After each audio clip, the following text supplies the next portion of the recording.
அவர் என் ஜெபத்தை தள்ளல, கிருபை என்னை விட்டு விலக்கல. இந்த ரெண்டு காரியத்தை நினைச்சு பாருங்களேன். நான் காலையில எழுமன ஆண்டவரை துதிப்பேன். முக்கியமா முதலாவது ஆண்டவரை துதிக்கிறது தான். அவரை துதிக்கும் போது என் ஜெபத்திற்கு அவர் பதில் கொடுத்ததை சொல்லி சொல்லி ஸ்தோத்திரம் பண்ணுவேன். என் ஜெபத்தை நீங்க தள்ளல, நான் ஜெபித்த காரியத்தை நிறைவேற்றி கொடுத்தீங்க. நேற்றுக்கு நான் இதுக்காக ஜெபிச்சேன், இந்த வாரம் இதுக்காகலாம் ஜெபம் பண்ணேன், இதெல்லாம் நிறைவேற்றி கொடுத்தீங்களே, உங்களுக்கு ஸ்தோத்திரம். அது மாத்திரம் இல்ல, கிருபையை என்னை விட்டு விலக்காமல் இருந்த தேவன் இப்ப நம்ம நிர்மூலமாக இருக்கிறது அப்படி கிருபை இல்ல.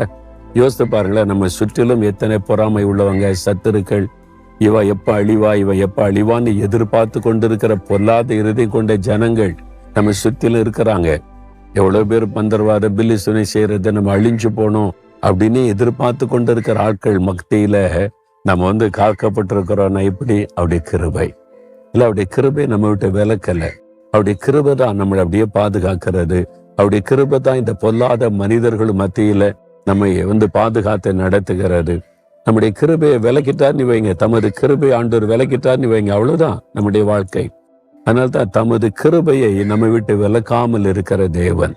அப்ப இந்த ரெண்டு காரியத்தை யோசிச்சு பாருங்களேன். என் ஜெபத்தை அவர் கேட்கிறாரு, அவருடைய கிருபையை என் விட்டு விலக்கல, அதனால்தான் நான் சேஃபா இருக்கிறேன். அதை நினைச்சாலே உள்ளத்துல சந்தோஷம். ஆண்டவரே, உங்களுடைய கிருபைக்காக நன்றி, என் ஜெபத்தை கேட்கிறதற்காக ஸ்தோத்திரம். நீங்க சொல்லிக்கிட்டே இருங்களேன், சந்தோஷமா இருப்பீங்க, மகிழ்ச்சியா இருப்பீங்க, எல்லாம் ஓடி போயிடும், நீங்க பாதுகாப்பா இருப்பீங்க. அப்படி சொல்றீங்களா? எதுக்கு சோர்ந்து போறீங்க? வாய் திறந்து சொல்லுங்க, ஆண்டவரே, என் ஜெபத்தை தள்ளாமல் அதை கவனமாய் கேட்டு பதில் கொடுத்த தேவனுக்கு ஸ்தோத்திரம். உம்முடைய கிருபை என்னை விட்டு விலக்காமல் உம்முடைய கிருபையினால் என்னை பாதுகாத்து நடத்துகிற தேவனுக்கு ஸ்தோத்திரம், ஸ்தோத்திரம், ஸ்தோத்திரம். இன்றைக்கும் உம்முடைய கிருபை என்னை தாங்குகிறது. இன்றைக்கும் என் ஜெபத்துக்கு பதில் தருகிறீர். உமக்கு ஸ்தோத்திரம். இயேசுவின் நாமத்தில் ஜெபிக்கிறேன். ஆமேன்.